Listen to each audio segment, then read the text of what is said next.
Hey guys, how's it going, and welcome back for another Total War video with the Terminator. Today I want to spotlight a mod that completely revamps Rome 2 Total War DLC Wrath of Sparta into something absolutely incredible. From fantastic looking units to a whole host of new gameplay mechanics, some of which I've never seen before in a Rome 2 mod, what we're going to run through today I guarantee is definitely worth a try. Hellenika has been in development since Wrath of Sparta was released back in 2014 and focuses quite heavily on the historical authenticity of the time period. And it's still being updated today as well, which just goes to show how much work has gone into making this mod one of the greats. I have a long list of mods to cover for Total War games, and Hellenika has been at the top of that list for a long while now, so it is finally with great pleasure that I can spotlight this mod today and show you everything that makes it so impressive. Let's get started. Hellenika is a Total War overhaul mod for Rome 2 Wrath of Sparta that combines brilliant new gameplay mechanics like social and manpower systems, or a gods and omens system with stunning historically authentic visuals. So in battle, you will see units whose uniforms, weapons, battle animations are all as close to historical realism as possible to the time period.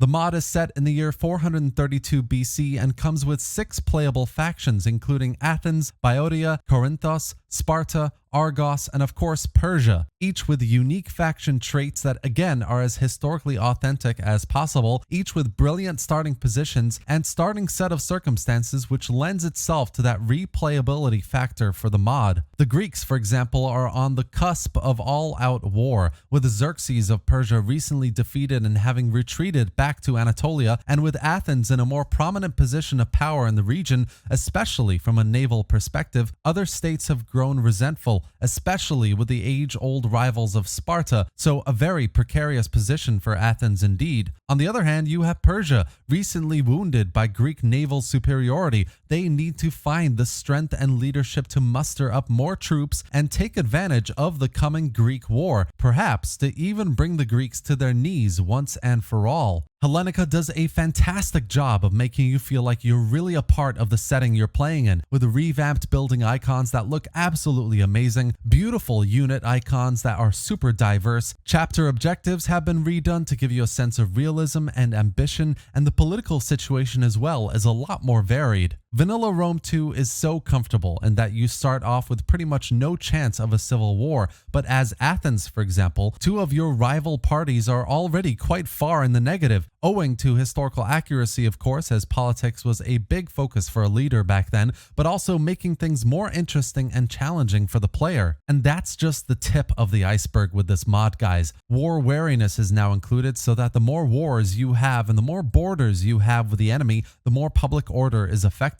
The recruitment and replenishment system is completely revamped so that each faction comes with a set number of available units in a sort of population system, which means once a unit is lost in battle, it's gone forever. And replenishment only occurs in the capital province, so you'll be more inclined to merge units or disband them completely if you've suffered heavy losses. Another brilliant way recruitment has changed is in how long it takes you to recruit, depending on the size of your city. If you're in a small town, it's going to take you longer to recruit since there aren't as many male adults around. If you're in a larger city where population growth is a lot faster, there are a lot more adults around, it's going to take you less time to recruit, which is a brilliant recruitment system. This is, of course, tied in with a super engaging and immersive population system as well, with each type of population a social class that contribute to different types of units. The lower class for levies, landowners for light hoplites, and noble class, obviously, for heavy hoplites. In this way, it's very similar to Divided IMPERA for Rome 2, a very intricate population system that can get bonuses through various technologies and buildings depending on what kind of unit you are prioritizing for in that region. Speaking of technology and buildings, this area has seen a vast improvement as well, with brilliant new building trees that in every way contribute to that depth and immersion all the other mechanics in the mod provide, as well as a great looking set of icons, and also technology trees that seem a bit more historically authentic and realistic for the time period. Much like Divided IMPERA again, there's a real sense of investment in what technologies you opt in for and how you develop your cities and provinces. Another fantastic overhaul in this mod that I just have to highlight is how you go about taking a province. In Vanilla Rome 2, or indeed in many other mods,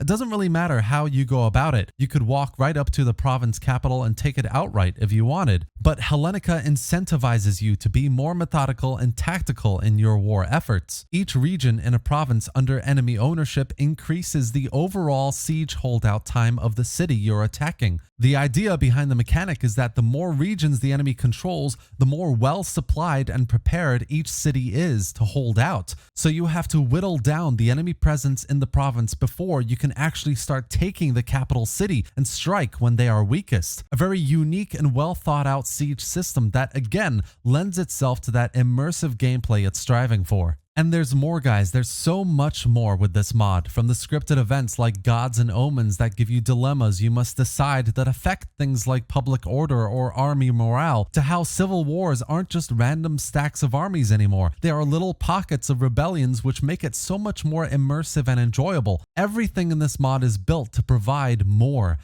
grease, more brilliant gameplay, more historical accuracy, and it's brilliant. Finally, I want to showcase the units, guys. Total War is as much about campaign gameplay as it is about detailed battle experiences, and there is no shortage of passion and effort into making the battles in Hellenika an absolute joy to play. Units look a lot more detailed, with fabulous looking individual faces, armor, weapons. Hoplites, the main type of unit of course, is a serious joy to develop through tech and play in battle against insurmountable odds, and overall the attention to detail of every unit in this mod is super impressive. A lot of rebalancing has been done as well, so that battles are a lot more enjoyable to play, not over in a flash or drawn out for a grind, but a great balanced DEI type defense heavy flank focused gameplay that really makes for tactical Total War battles. Overall, Hellenika has it all, guys. Brilliant revamped and new campaign mechanics, unique and brilliant factions, incredible looking units, and battle gameplay that to me